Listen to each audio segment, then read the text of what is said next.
It's time for the Selectmen's Update. This is for the meeting that happened on Wednesday, March 1st, 2017.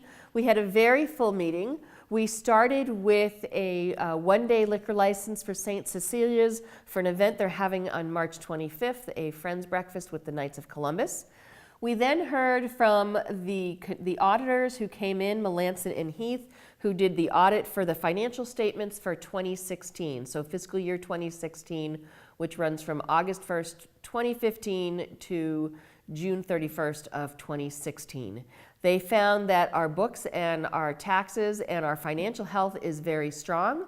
They looked at our accounting practices and how we're working within our departments for procurement, as well as receipts and handling of money. They had some suggestions that we will be looking through and reviewing, and Brittany Iacopone, who is our finance director, is looking at these things and working with the various departments to make sure that what is going on and the suggestions are being used. If you want to see a full version of the report, you can go ahead and watch the Selectmen's meeting. From there, we went to a capital plan presentation from the Collins Center. The Collins Center was hired via grant money through our community compact program that was done through the state. And they came in and looked at all our capital items. They looked at our policies, they looked at our procedures, they looked at how we had been doing things. They worked with town management as well as various department heads, and they are working on creating a policy to adjust based on suggestions that we get from the Collins Center. So as a board, we will look at what their suggestions are, how we look at financing things. We will look at the grading policy that they use to determine what items were put on our 5-year plan, what items might have been put off that will have to get added in the later years. But from the work that they did, we do now have a 5-year capital plan as to what we should spend and when, and that will be made available to the public. We also have the report from the Collins Center as to what they found, and that will be available as well. And then moving forward, we determine how are we going to move forward with this process. Do we maintain it just with the town manager and departments, or do we actually have a community committee that would support that? And there's different versions as to what people think. There are some information in our bylaws that we're reviewing currently. We then did our very quick consent agenda. We approved some minutes. We accepted some donations. We appointed Dan Shea to the Affordable Housing Trust. So that trust is now at 3 members. They are still looking for more if you're interested in affordable housing and would like to help out there.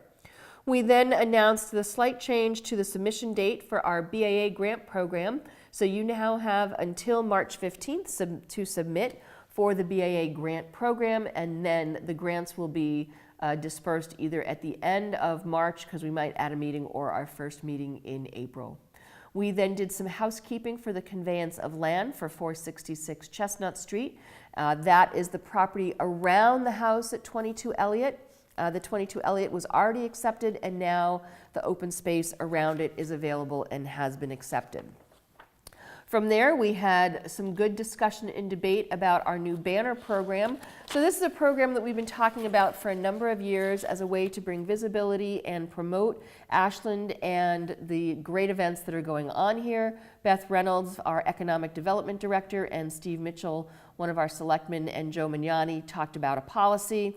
They're going to be making some changes to that, but we did vote to approve the policy, and we did vote some money from our selectmen gift account to start the banner process. So the goal is to have some Ashland banners up on poles before the Boston Marathon, which happens on April 17th. We then went into the town manager's report, and we talked about the Cadillac paint.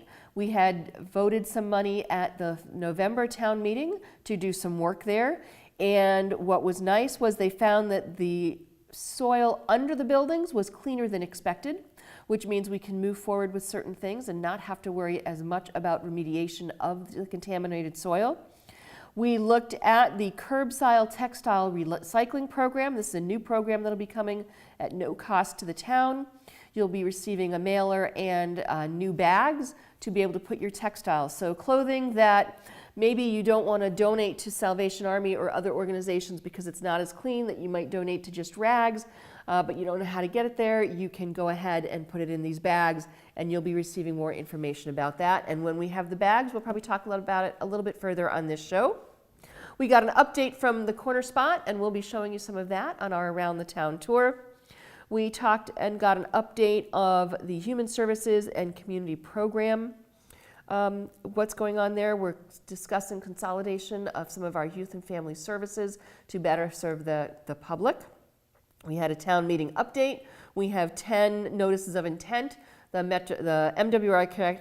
MWRA connection, a road acceptance. We're looking at possible updating our noise bylaw, our sign bylaw, as well as some speed bylaws. So be on the lookout for those as we work on them and prepare them for town meeting.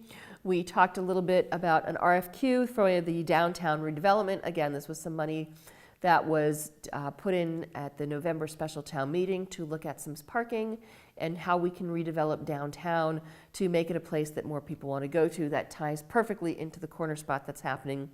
And then we talked about a public safety building RFQ to get some consultants to help look at some property so that hopefully for the fall town meeting we can move forward with the purchase of a piece of property to build a new public safety building, something that this town has been talking about probably for over 10 or 15 years. And that was our meeting. It was long, a lot of information. If you want more of the details that happen, you can watch the tape of the Selectmen meeting, and you can get the materials online. And that's it for this Selectmen's Update.